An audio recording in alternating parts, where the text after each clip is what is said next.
Swayam Prabha. Digital India. Educated India.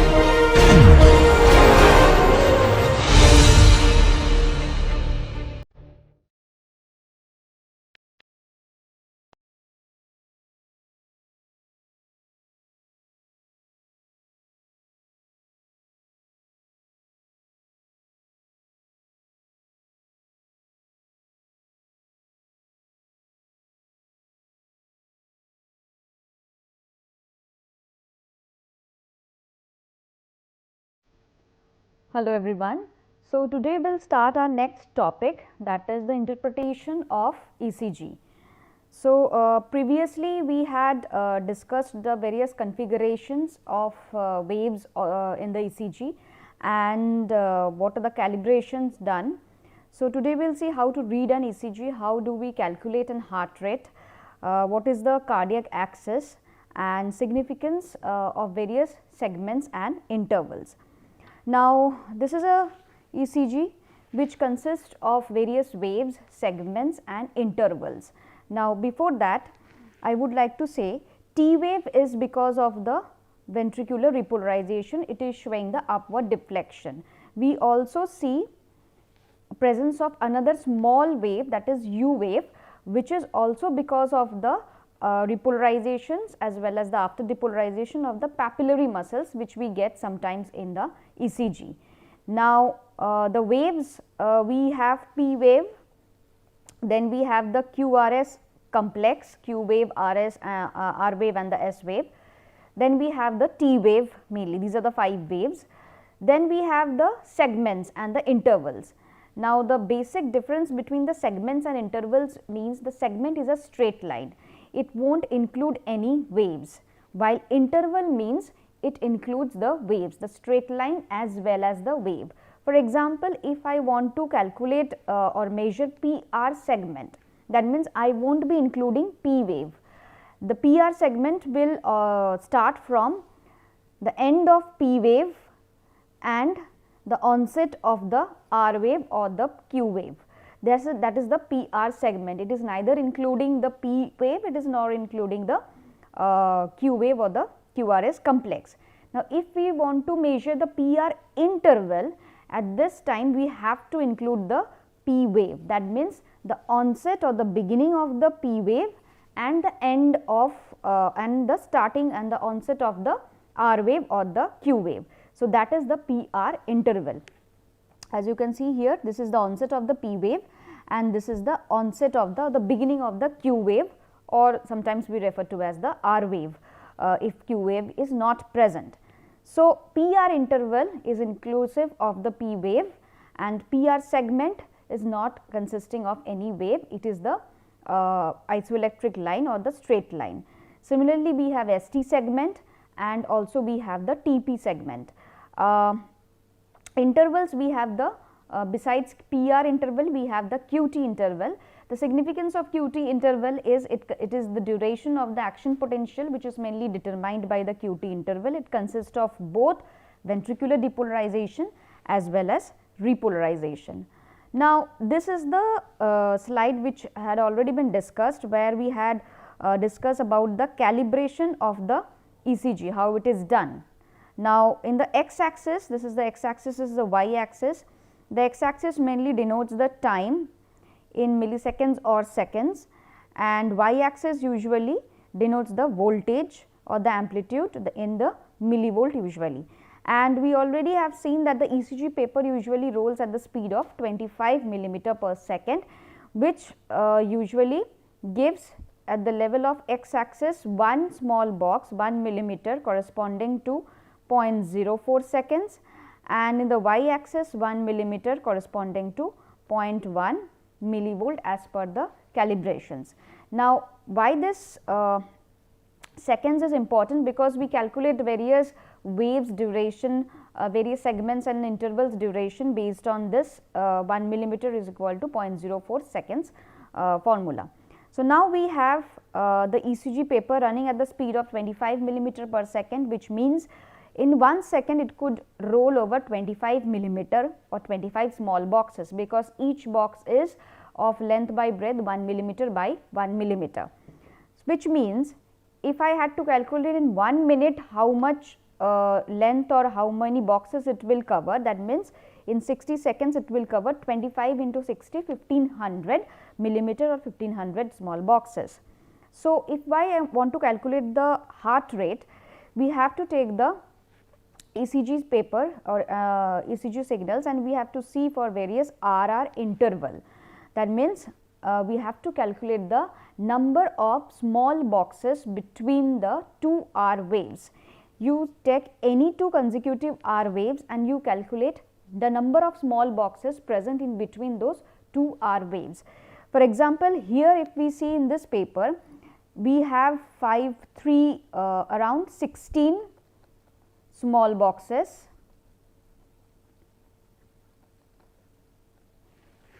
We have 16 small boxes. So, our heart rate will be 1500 divided by the number of squares which lies between the RR interval.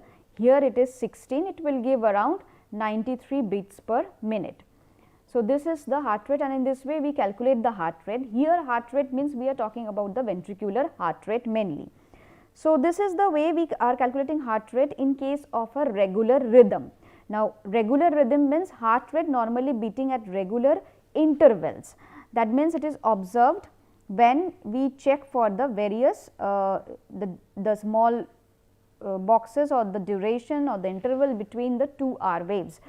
Each successive R waves, if we see the cycle length, if it is similar, then we say the heart is beating at regular rhythm or regular interval.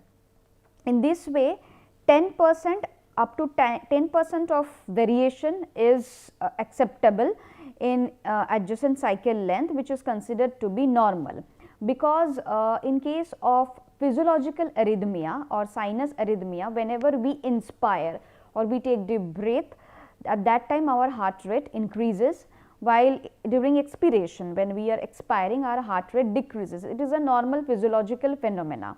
So, it accounts for around 10% of the changes in the rhythm, but that is acceptable.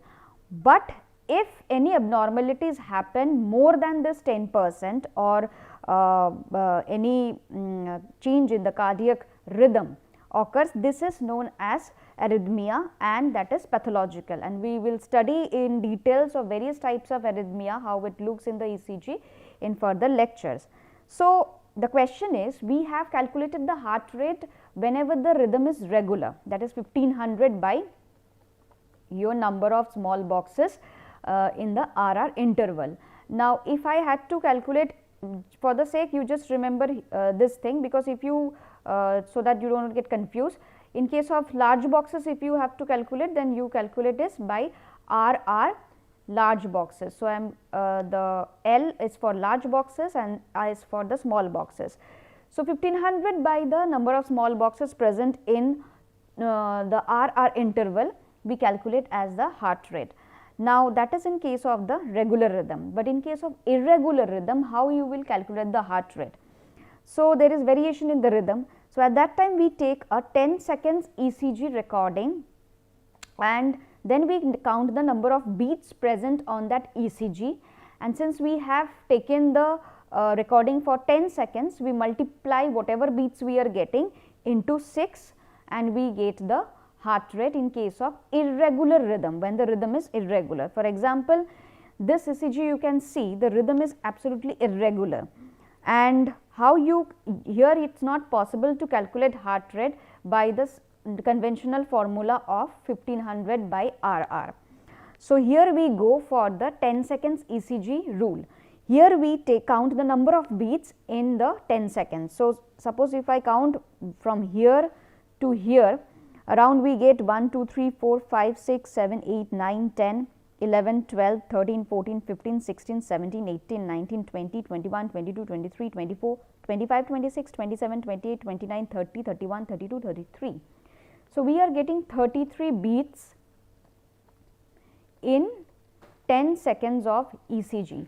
So, if I want to calculate the heart rate over here, I will multiply this 33 into 6 and around we get 190 beats per minute. So, here the heart rate in this case of irregular rhythm, it will be 198 beats per minute.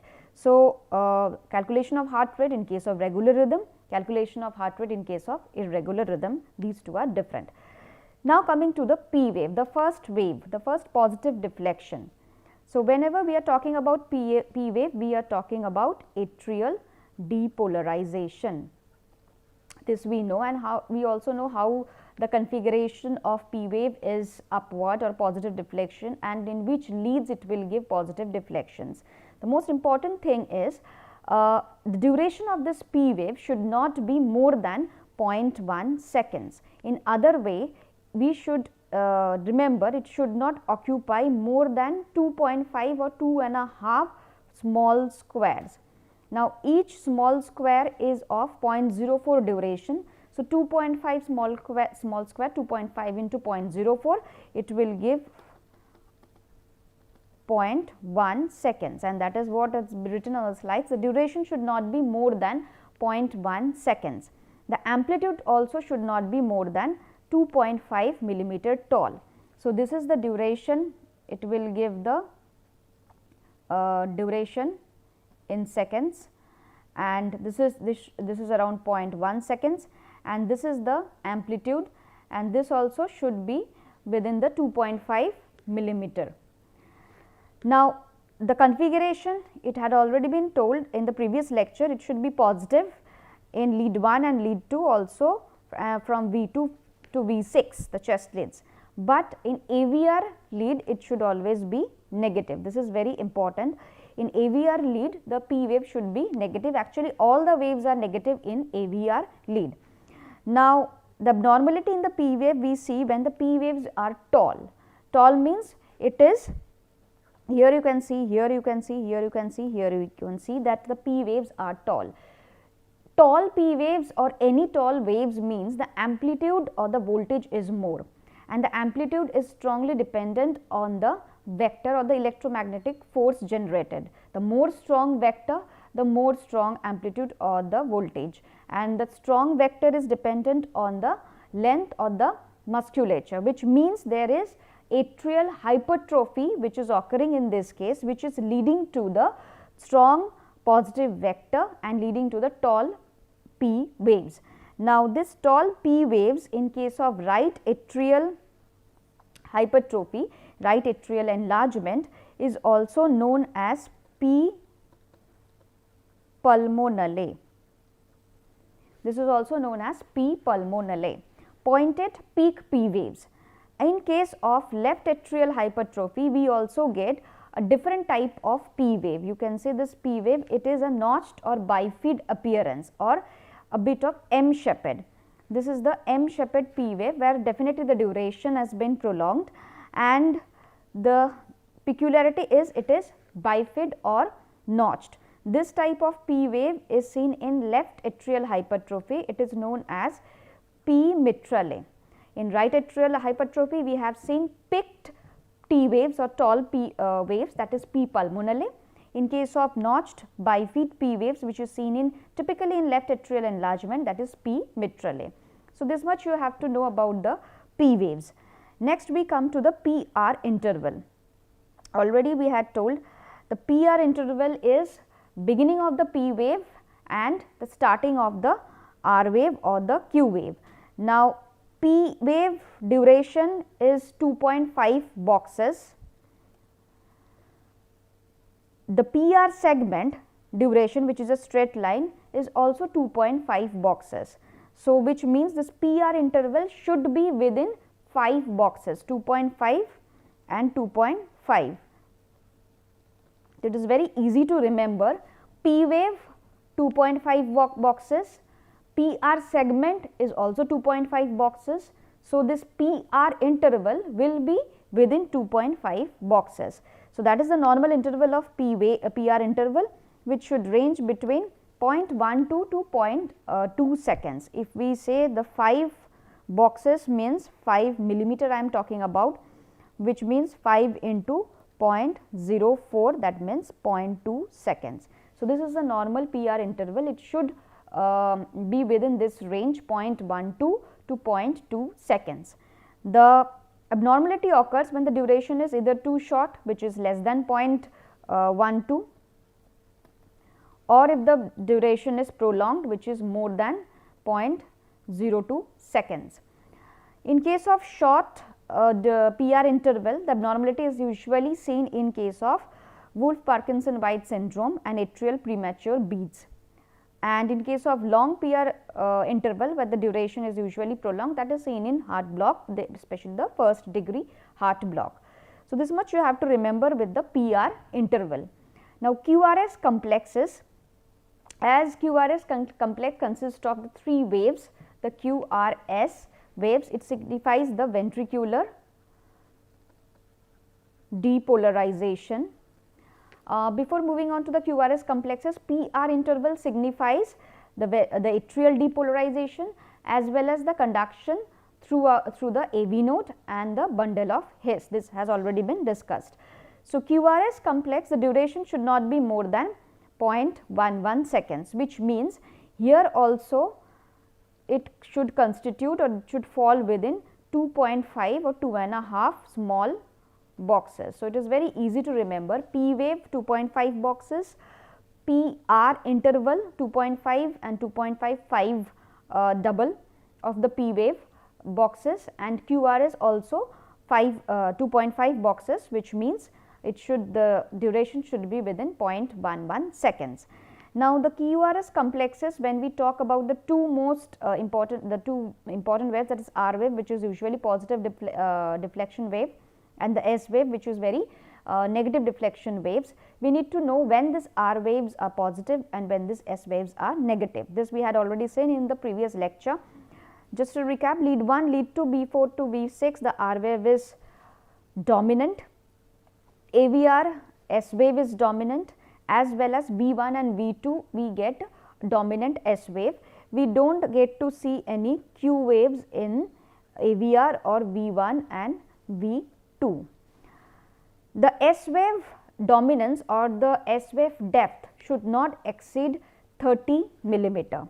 If it is exceeding 30 millimeter, you can see over here the negative deflections of the S wave, these are abnormalities, and also the tall R waves, which means again the strong vector is seen in case of the ventricles, which usually occurs because of the ventricular enlargement or ventricular hypertrophy. So, this is all about your QRS complexes, and the low amplitude of QRS complexes is seen in case of marked emphysema, pericardial effusion and myxedema. These are the important causes where you get the amplitude or low voltage QRS complexes. High voltage QRS complexes is seen in case of ventricular hypertrophy, since it is an event of the ventricles. Now, coming to the ST segment should be isoelectric. It should be the straight line. Sometimes it in normal conditions also there could be an elevation, and this elevation is usually seen in case of V1 and V2 leads, but this elevation usually ranges falls within the range within 1 millimeter. But if the ST depression or elevation is more than 1 millimeter, that is abnormal, and this is very much seen in case of acute myocardial infarction. The J point significance is very important over here. J point is the point which is between the QRS and the ST segment. When my the S wave is ending and the beginning of the ST segment, that is the junction or that is the point, that is J point. These are the various shapes of ST segments elevations been shown, which is usually seen in different pathologies, specifically myocardial infarction. So, in this way we could get various forms of ST segments anomalies. The second, the final and the last important wave is T wave. This T wave is mainly because of the ventricular repolarization. We have already discussed this. This is because of the ventricular repolarization. The T waves is usually upright. It gives an upward deflections, especially in the lead 1, lead 2 and V4 to V6. In other leads it could be biphasic, but the main important thing is in AVR it should be inverted. The abnormalities of T waves, the tall T waves we see in case of acute myocardial infarctions, where it is accompanied usually with the ST segment depression or elevations, and hyperkalemia when the potassium, extracellular potassium levels is increased. Inverted T waves we see in case of bundle branch block, in case of ventricular hypertrophy, in case of digitalis effect or the digoxing effect, and in case of myocardial ischemia.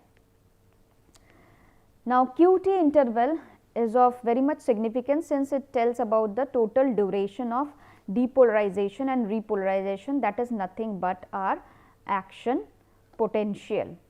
So, this action potential durations, which usually ranges between 250 to 400 milliseconds, that is denoted by QT interval.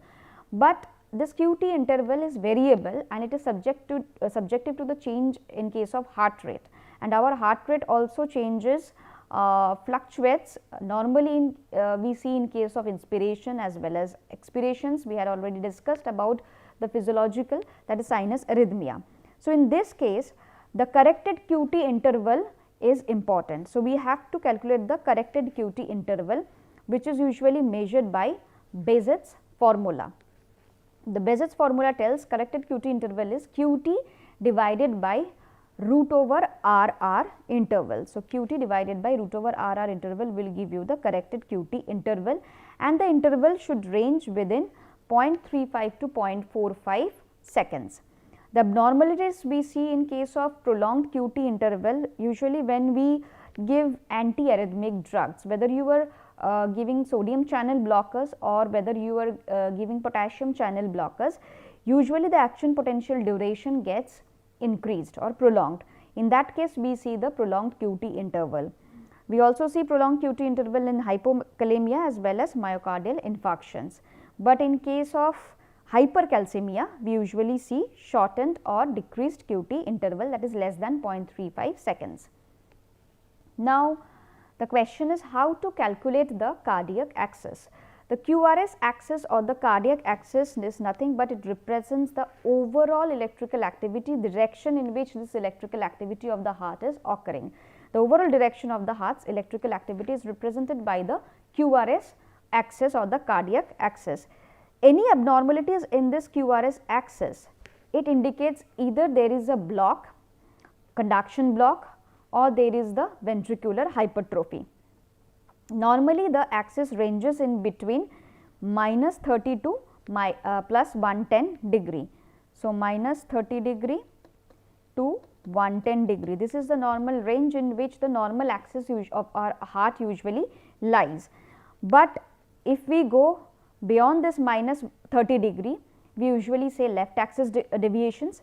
If we go beyond this plus 110 degree, we usually say it is right axis deviations, and in between this is indeterminate axis, and or sometimes we call it as no man's land. And so, the left axis deviations usually consist of left ventricular hypertrophy and left anterior hemiblock, and right axis deviations, the most common example is right ventricular hypertrophy, or we see that the left posterior hemiblock. These are the very important conditions. Now, how you calculate this cardiac axis? We can calculate this cardiac axis in two ways. One, we can take the help of Enthoven's law or Enthoven's triangle. The other approach is of quadrant approach. So, the first approach, Enthoven's triangle approach, is we see there we have 3 leads. Any 3 leads you can use, but for convention we generally use, or we ask the students to use usually lead 1, that is of 0 degree, and lead 3, this is the lead 3. I am just plotting it like this because this is lead 3, this is lead 1, this is lead 2. So, this is lead 3, which usually lies at angle of 120 degree. So, this is our lead 3, this is our lead 2.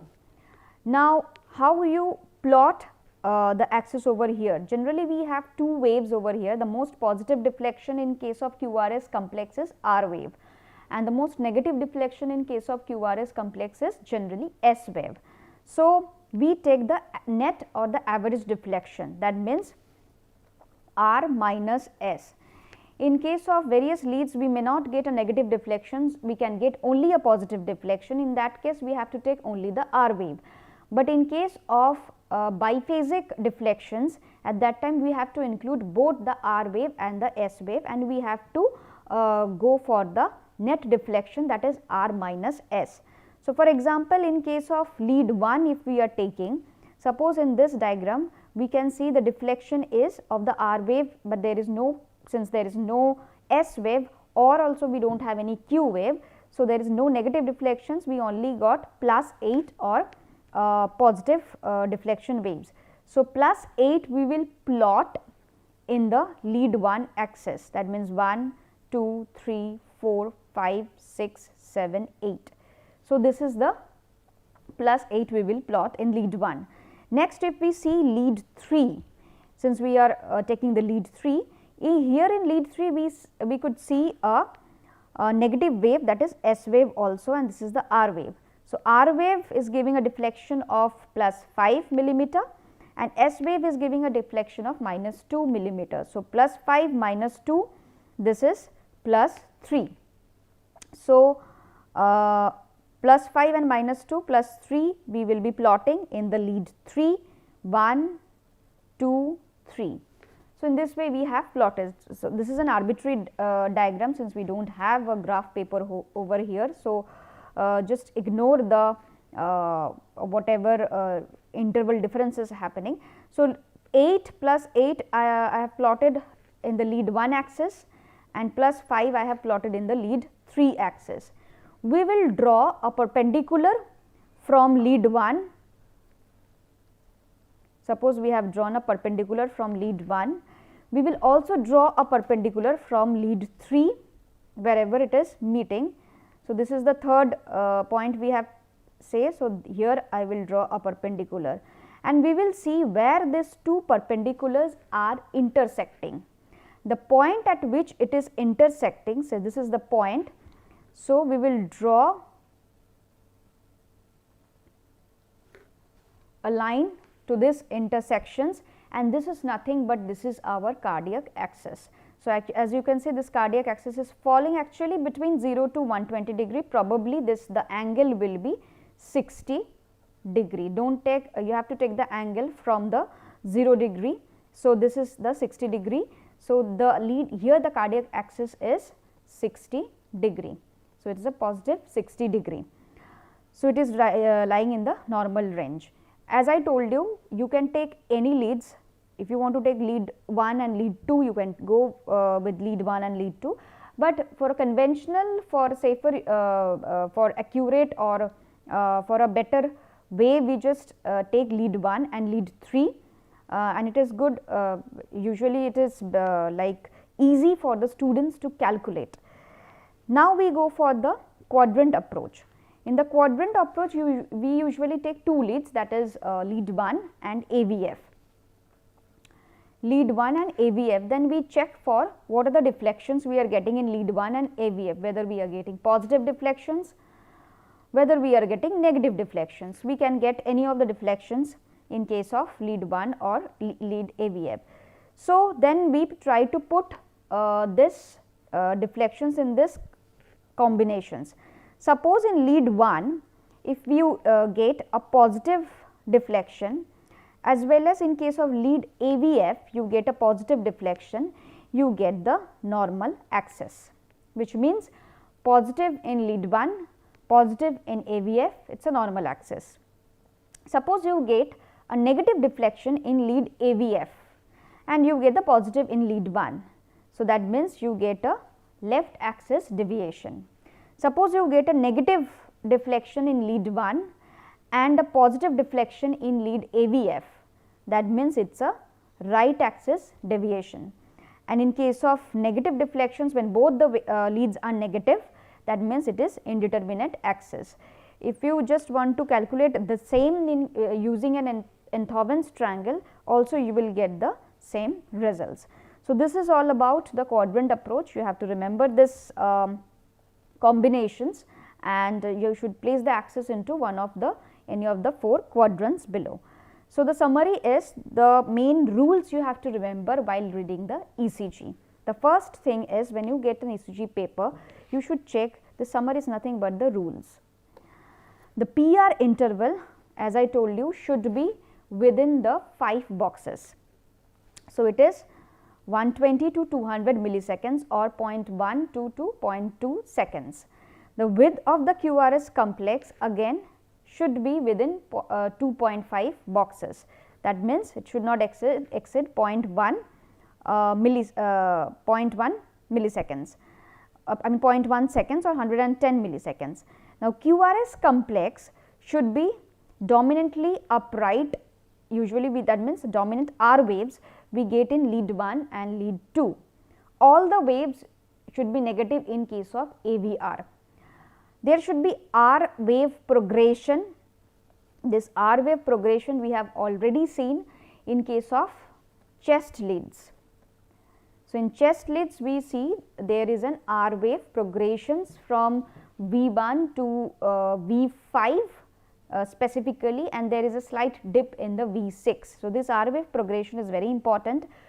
All the waves are negative in AVR, means you have placed all the leads correctly. That means, technically you do not have any problem. The ST segment should start isoelectric, you should be aware of J point. The P waves should be upright in lead 1, lead 2 and V2, V6. The T waves should be upright in lead 1, lead 2 and V2 and V6. Anything you get apart from this, usually we consider it as abnormal. So, these are the rules to be very much specified while reading an ECG. Hence, these are the references we have taken. With this, I would like to conclude to this topic. Thank you.